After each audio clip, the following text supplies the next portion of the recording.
Well, welcome back, YouTube. Another video, another episode. This is episode 38. I am calling this the update edition because, boy, have I got a lot of updates to share with you. The first thing that I want to do is run through some things outside. So we'll start there, and then we'll come back inside the bus where it's nice, cozy, and warm, and we'll run through all the rest of the updates. So stay tuned. We got a lot to talk about.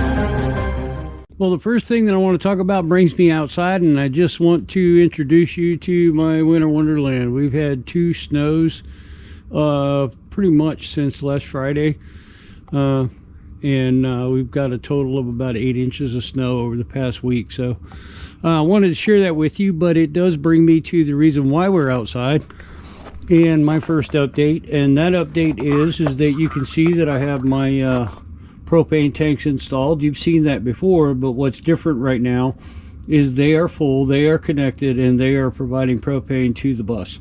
One of the things that if you recall, I had the 2 small tanks here that I did all the testing and stuff with.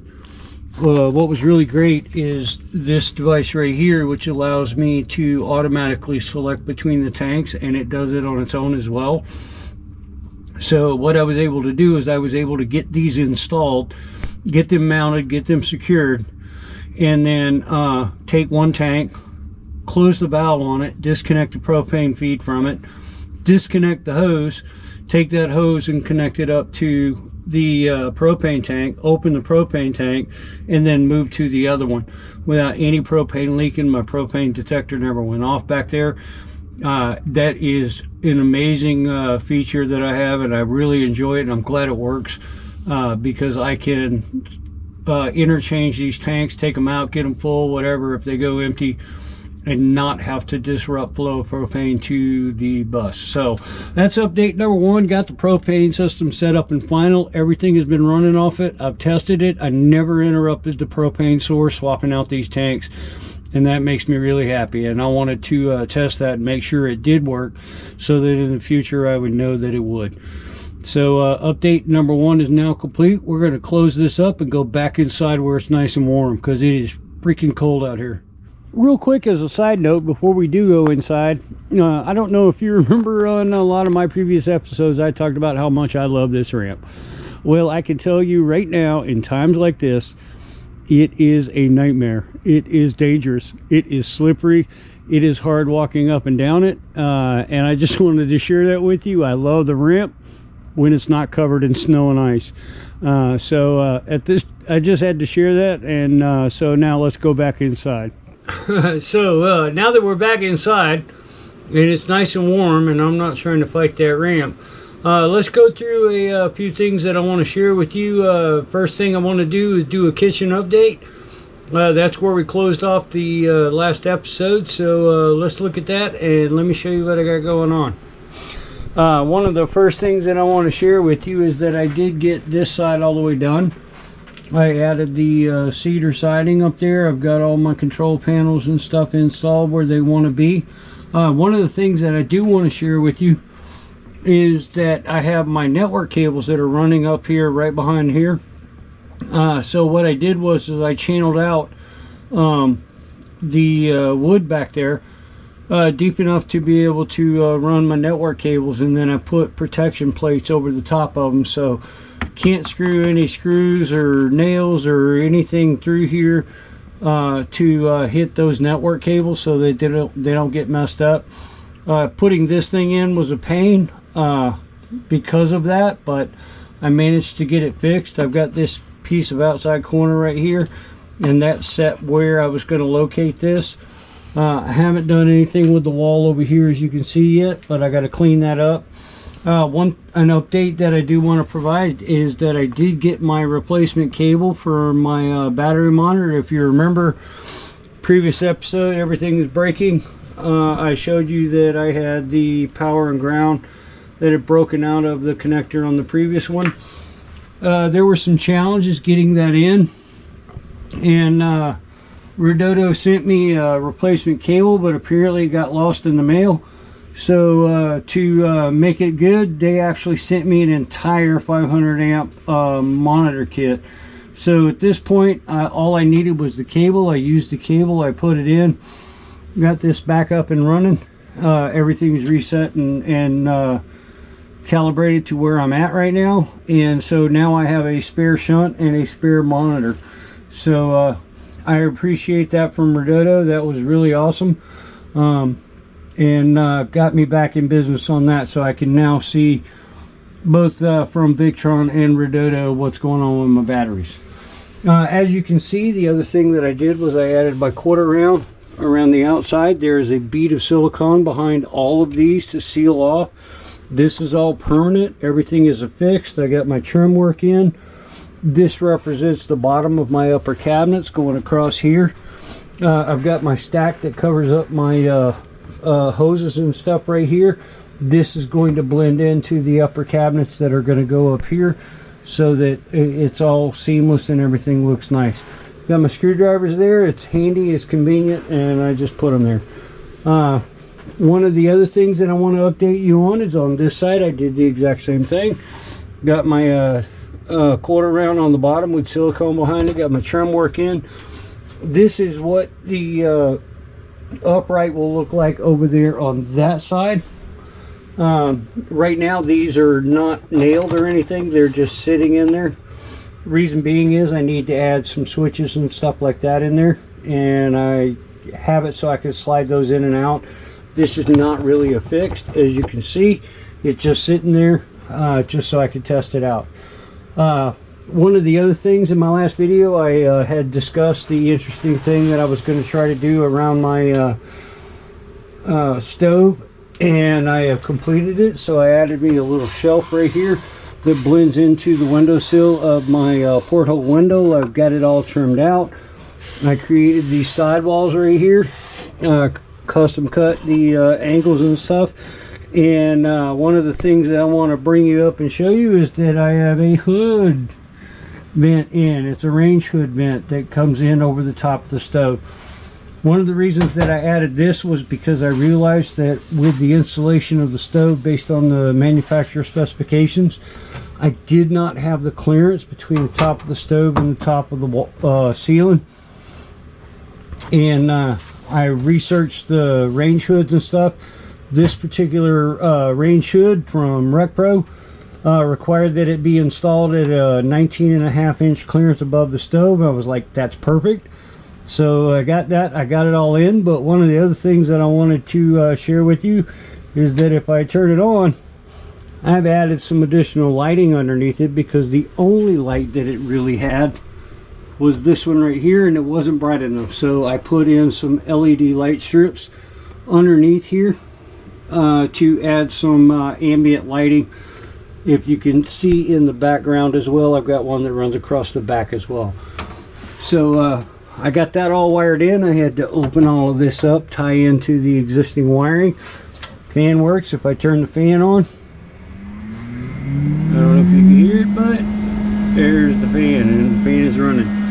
I've got this up here. I'm going to put this in here and fix this in so that it deflects the air, because once I get the ceiling in, the cabinets in, this is all going to be closed in. So I'm going to try to figure out a way to vent and redirect the air out from the back side of the range hood.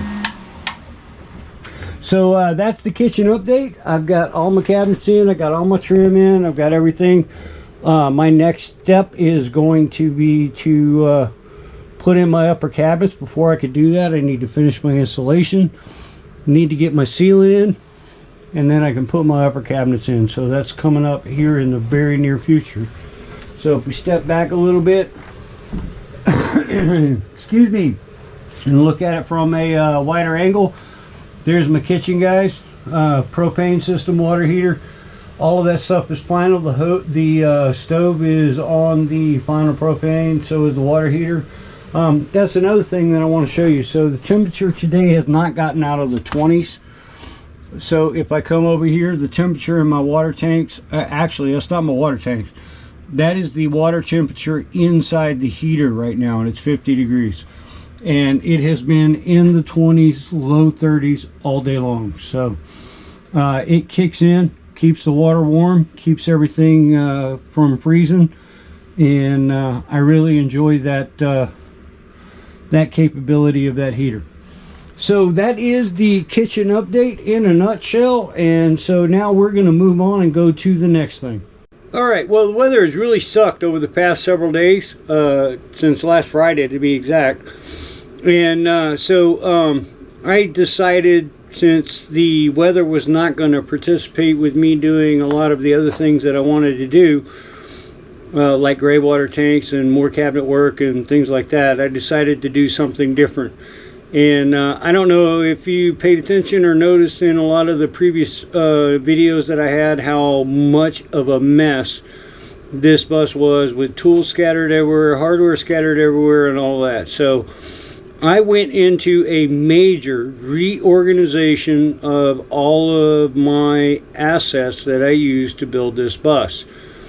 I went to my favorite Chinese tool store and bought a bunch of things, and came back, and I have spent the last 4 days going through this bus, consolidating everything, also taking things out of the inside of the house and bringing them out here, and consolidating hardware because I was so tired of needing hardware, can't find it, going and get some, and then when I get back to go to start use it, find the stuff that I was really looking for that I already had. So I decided to put an end to that. I was constantly looking for tools and spending more time looking for a tool than it took me to actually do the job that I needed the tool for. So the next part of my updates is to show you the mass cleanup and reorganization and how much crap I actually had both inside my house and inside this bus, and how many containers it took to get it all consolidated and all organized. So with that, let me show you what I got. So if you look right here, so everything that you see right here, this entire stack of containers is all hardware.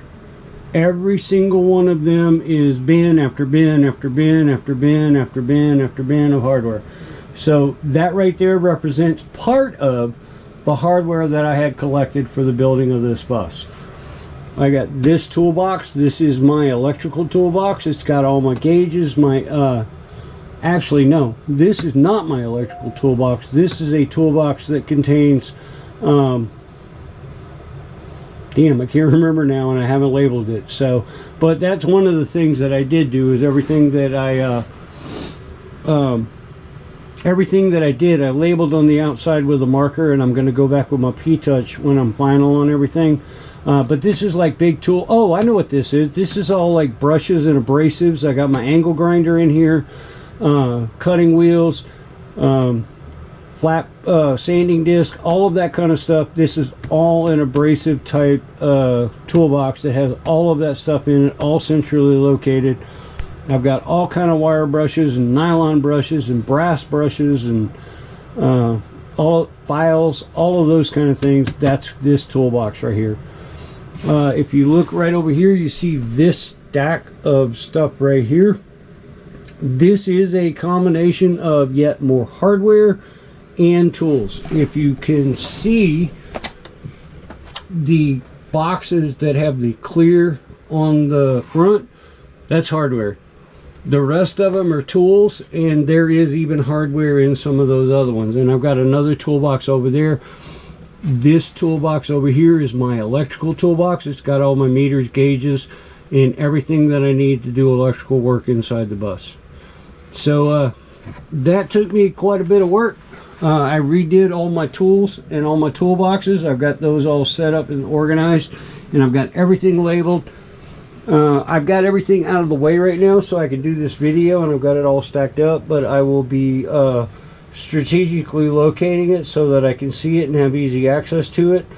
One of the things that I do want to do is I'm trying to keep everything from that red line that's on the floor right there back to my channel in the floor clear, because I am working on trying to figure out the layout and getting ready to install my vinyl plank flooring in the kitchen area and get this whole area cleared up. Once I get this up, I can move the refrigerator into its final resting place, and then I can work the floor up to the front.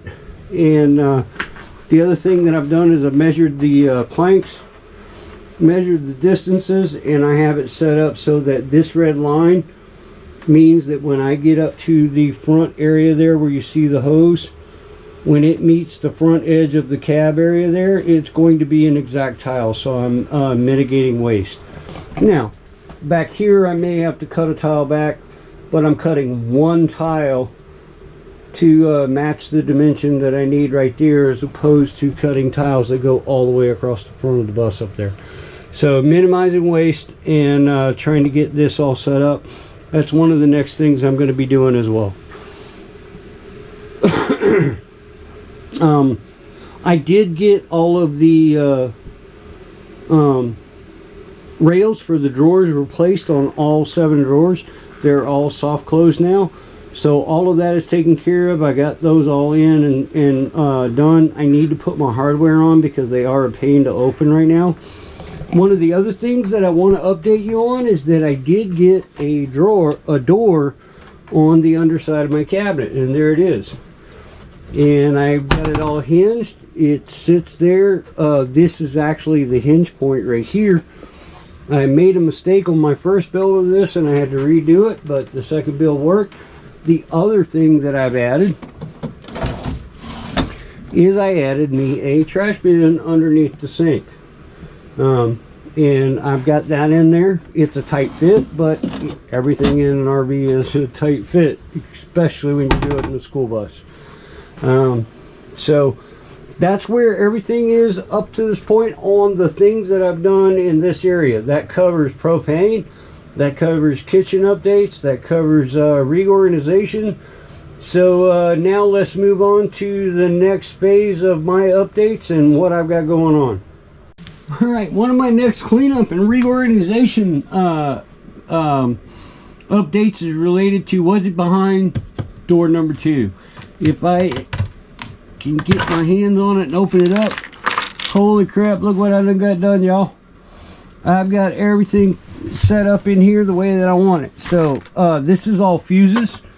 I've got mega fuses all sorted by size. I've got MRBF fuses sorted by size based on what I'm using in the bus. I've got ADL clamps in all of these containers that are sitting in here, all sorted by size as well. These are my bus fuses for my fuse blocks. I've got those sitting here. They're all screwed to the doors. I do intend on trying to put some Velcro or something across these to keep them from coming open if we're going down the road and spilling out into here. These are my lever clamps that I've got right now. I've got this screwed down to the door, and everything closes up and is nicely tucked away and hidden in there. So that is the next part of my reorganization and cleanup. One of the other things that I want to share with you, if we come up to the door above that, go behind door number 1, I have put all of these containers, which have very good locking and closing mechanisms on them, and I've got them in there so that I can put other things in here as well, and then they close up and they fit perfectly inside of there, and I don't have any issues. One of the things that I do intend on doing, and I've already done it here, is putting storage containers on these doors like this so that they close. Everything is solidly tucked away, and I've got all kind of storage all over the place that I can use. This was the last one I had, but I recently found another one, so I'm going to add another one of these right here so that when it closes up, I'll actually have 2 of these right here. This particular door right here, I need to revisit this and rehinge it, but I'm going to do the same thing on this. My son came in here and was messing with it and didn't realize that it opened opposite of this one and kept pushing this, and if you look up there, he has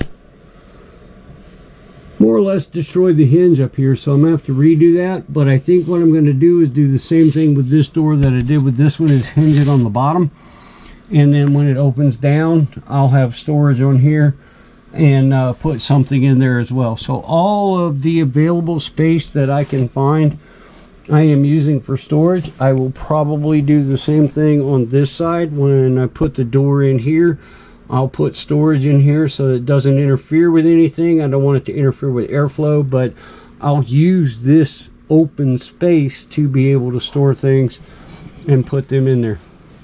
So that covers everything that I can think of that I want to address with the reorganization and cleanup. So now let's move on to the next big focus point of this video. All right, well, the next update that I want to share with you is what I have done to completely destroy the potential use of my closet as a closet. It was a necessary change, but it made me realize that I now have to figure out other ways to create closet space in this bus, because I just took away my primary means of closet storage by this next update. So with that said, let me show you what I got done. If we come over here, you can see that I got this nice big plywood box sitting in here. This was my closet. I planned on using this whole thing as a storage area for hanging clothes and stuff. Well, I'm not doing that anymore. Reason being is, if I move this little apparatus out of the way and I open this up, I've added another battery bank, guys. I have a total now of 800 amp hours worth of total energy capacity from a 12 volt system.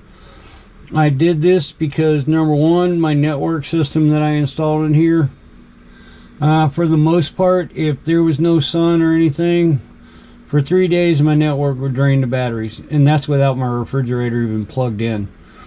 So it became very apparent to me that my battery capacity was severely underrated for what I intended and wanted to do in this bus. So I added 400 amp hours of 12 volt DC power to my 12 volt system.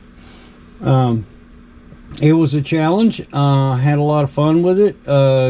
Had a very major mishap in the installation of this as well that I'll get to in a second, but it was quite fun.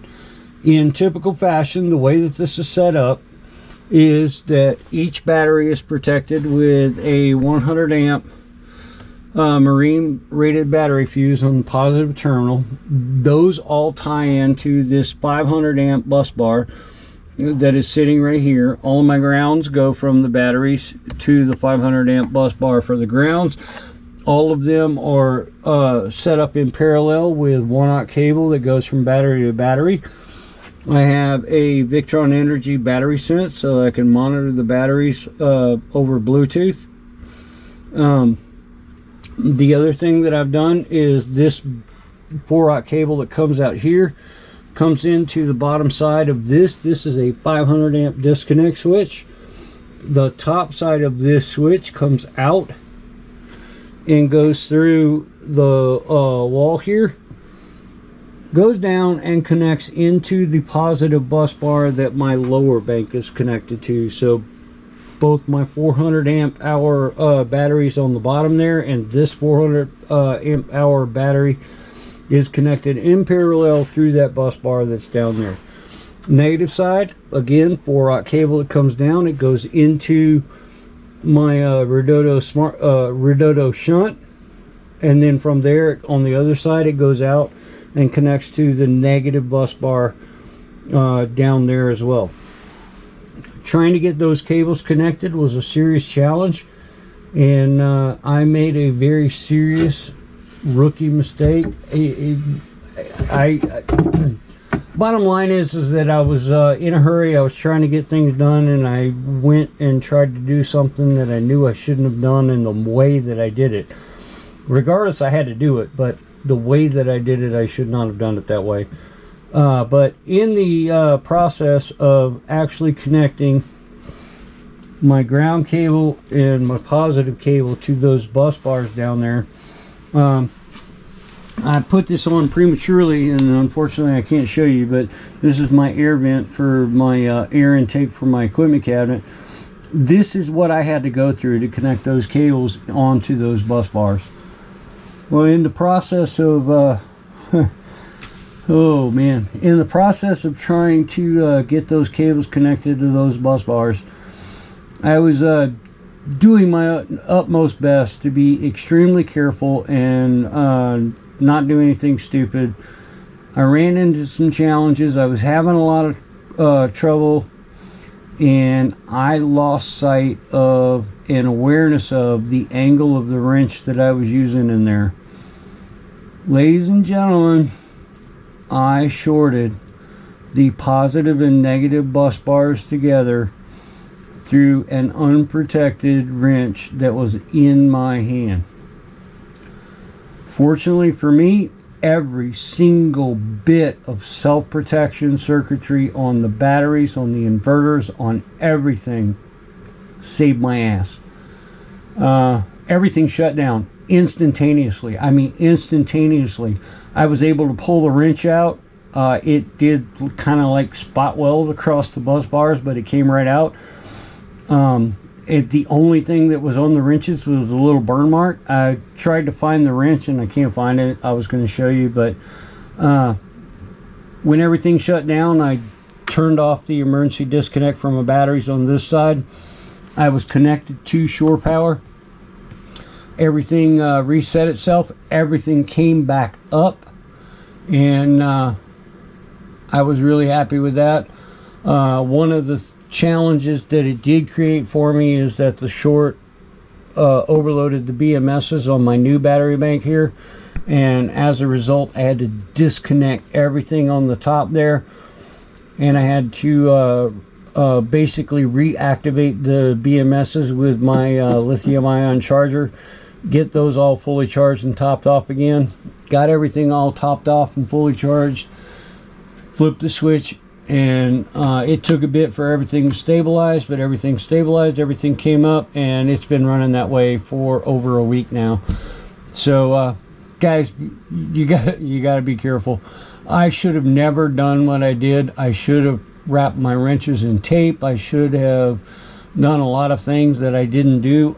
I was lucky. Please don't follow my lead. You may not be as lucky. This is a story I remember in a remote place a long time ago while I was working on a contract for the Air Force in Afghanistan. Basically, someone was trying to do the exact same thing that I was.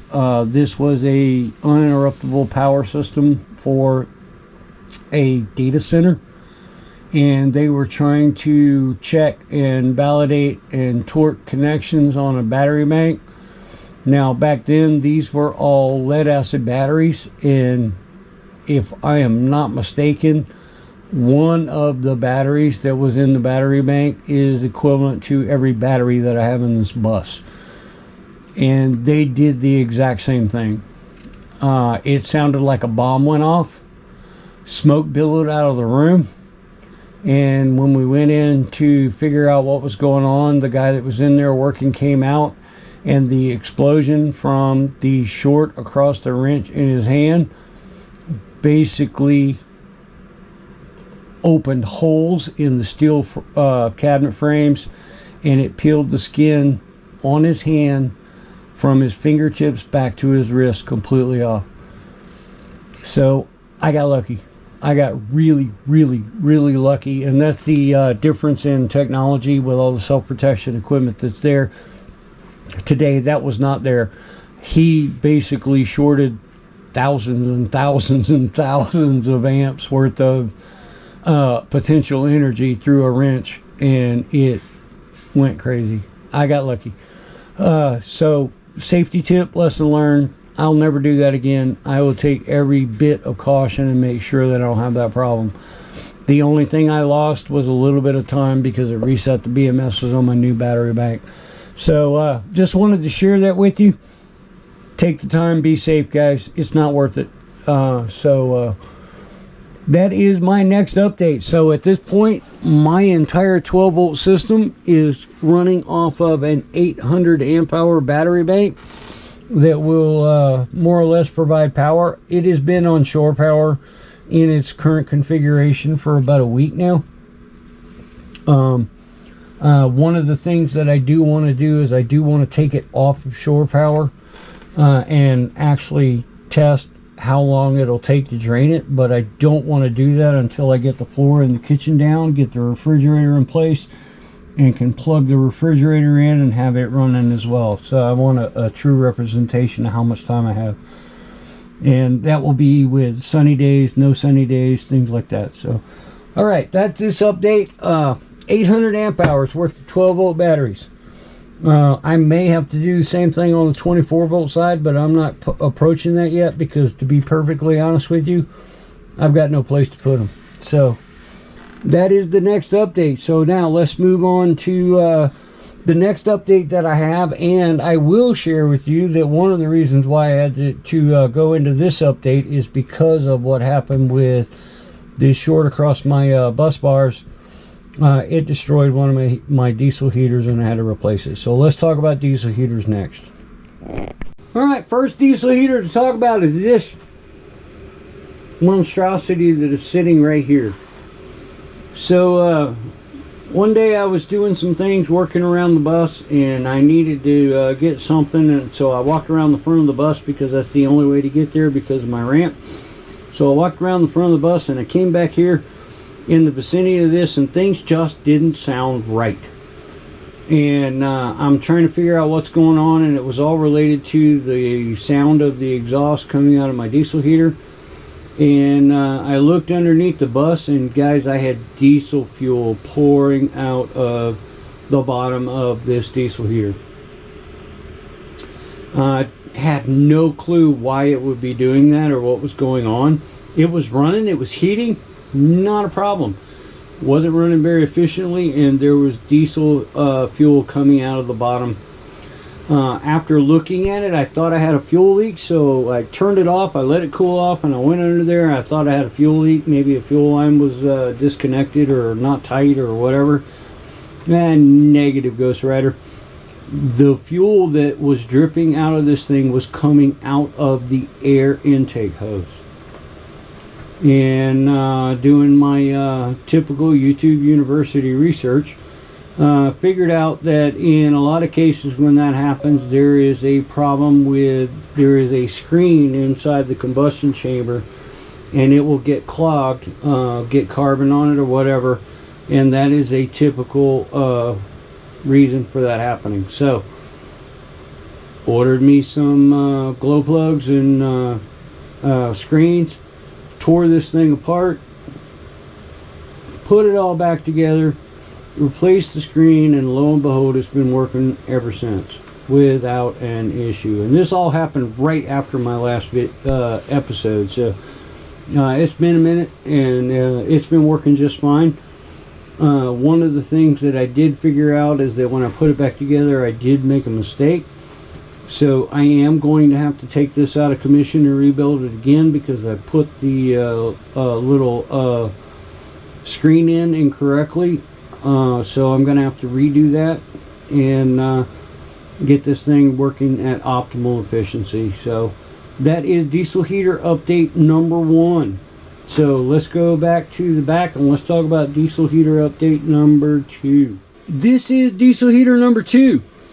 It looks like the same old diesel heater that has always been there, but it is not. It is the same old case, but everything inside that case is brand new. I had to replace this diesel heater. 2 reasons. Number 1, my little fiasco with the bus bars on the power system caused me to lose power. When I lost power, these diesel heaters did not get an opportunity to shut down correctly. As soon as I tried to bring these things back up, actually this one, the other one came back up fine. This one would not come back up. It was cranking out white smoke from unburnt fuel. So I took it apart, I cleaned it out, I replaced the screen, replaced the glow plug, put it all back together. Actually, I replaced the glow plug. I did not replace the screen. I replaced the glow plug because everything that I read said that that was likely the cause. So I replaced the glow plug. That didn't work. Took it apart again, cleaned everything up, and the combustion chamber where the glow plug goes in, I pulled the screen out. I replaced the screen, but I made a huge mistake, guys. So the combustion chamber where the glow plug connects, they are very small, fine threads. They work well to put the glow plug in and tighten it down enough so that you don't have an issue. Challenge is that in my effort to clean it, I used the wrong brush. I was not paying attention. I used the wrong brush. I used a steel wire brush inside of a brass threaded fitting, and I destroyed the threads, and the glow plug would not tighten down. So I had to do two things. Number one, I bought a new combustion chamber, and that's not going to be here until like 2 weeks from now. I guess it's on the slow boat from China. So I ordered another diesel heater, and the other diesel heater that I ordered is what is operating right now. It's in the same old case, and the reason it's in the same old case is because of the hoses and fittings and all the stuff that I've already invested in. It was the only way that I could maintain that. So new diesel heater body inside old case, everything is working, everything is fine. The other diesel heater that came out of here when the combustion chamber gets here, the one in the front that I was just talking about, I am going to put a new screen, glow plug, all of that in that combustion chamber, put it in the one that's up front, get that one back up and operating perfectly and efficiently, and then I'm going to replace the screen, clean that combustion chamber up, and put it in the one that got destroyed here. And that diesel heater is going to be a third diesel heater that'll be in the bus, but the sole purpose for that heater will be windshield defrosting and front cab heat.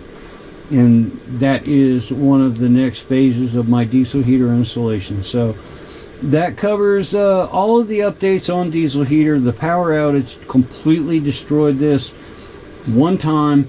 Guys, follow correct shutdown procedures on these things or you will regret it. You'll have to tear them down and clean them up and put them back together. So, alright, that covers diesel heaters. Let's move on to the next thing. The last thing that I want to cover in this update edition is that little device right there. That is a carbon monoxide detector, and I have installed those throughout the bus. I did it because I was concerned because these things are prone to exhaust leaks underneath the bus, and I did not want to have a surprise on me one day. I have had carbon monoxide poisoning before in my life, and it is not fun. So, and it is very dangerous because, to be perfectly honest with you, when it hits you, you don't even realize you're going. So, anyway, I put carbon monoxide detectors throughout the bus just to make sure and be safe. Safety, safety, safety. So I have one right here. This is temporary. It's not mounted or anything. I just put it there because it's actually extra. But I've got one right there for right now. I've got one that is right up here, right behind the cab. And I've got that one there, and it may move, but I've got that one there so that if I develop an exhaust leak with my engine bay area and I get exhaust from the engine coming up into the cab or something, I have a carbon monoxide detector there that will actually pick that up and give me a warning on that. So I've got one there. I've got one there. That's temporary. That's not permanent. I've put one right here, which is across from the stove.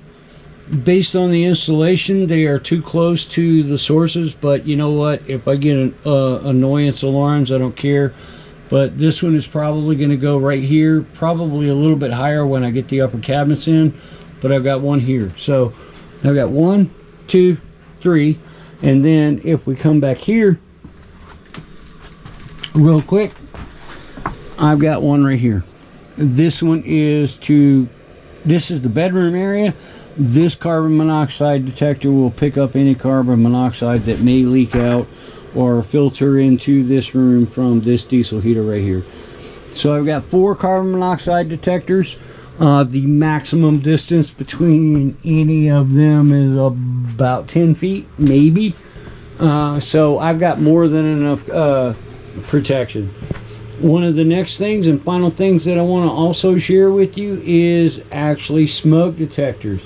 One of the things that made me realize that it was necessary to do that was my disaster with my batteries, is that had something caught on fire or whatever, there would have been no alarms in here, or if I would have been disabled as a result of that and then something caught on fire, there would have been no alarms in here. So I added smoke detectors.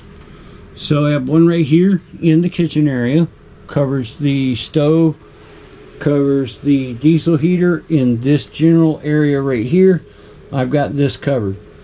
Walk back a little bit here, right in front of my equipment cabinets, I have another smoke detector. If anything inside my equipment cabinet starts smoking, my exhaust fans, assuming they're on, and even if they're not, the way that they're angled, the smoke will billow out on both sides and trigger this one. So my equipment cabinets are covered on this side.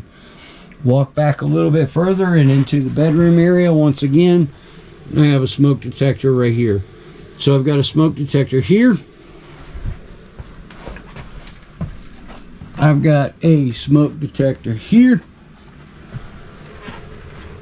And then up in the front, it right above the driver's seat. I don't know if you can see it. I'm going to try to point it out, but I've got one right up there above the driver's seat, above all the electrical equipment and all of that stuff that's up there. The reason I put that one there is because of my fiasco with my fuse panel. If there's ever another issue with the electrical wiring or anything up there and it creates any smoke or anything, I have a smoke detector that's going to let me know. One of the things that I am going to do is all of my internal cameras, they have the feature to alarm me for CO smoke detector alarms. I'm going to turn that feature on so that if any of these go off, they're not Bluetooth or wireless capable, but my cameras can pick up the audible noise of the alarms and then alarm me through Bluetooth, through wireless, through network, through whatever, and let me know. So that covers every single thing that I have done since Thanksgiving on this bus that I can remember that is worth talking about. Trash can, storage, reorganization, propane, safety.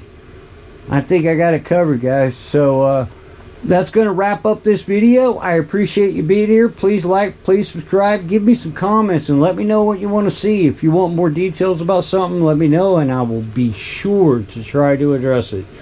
At this point, I'm going to shut her down. That's a wrap, and we'll be back real soon with something else.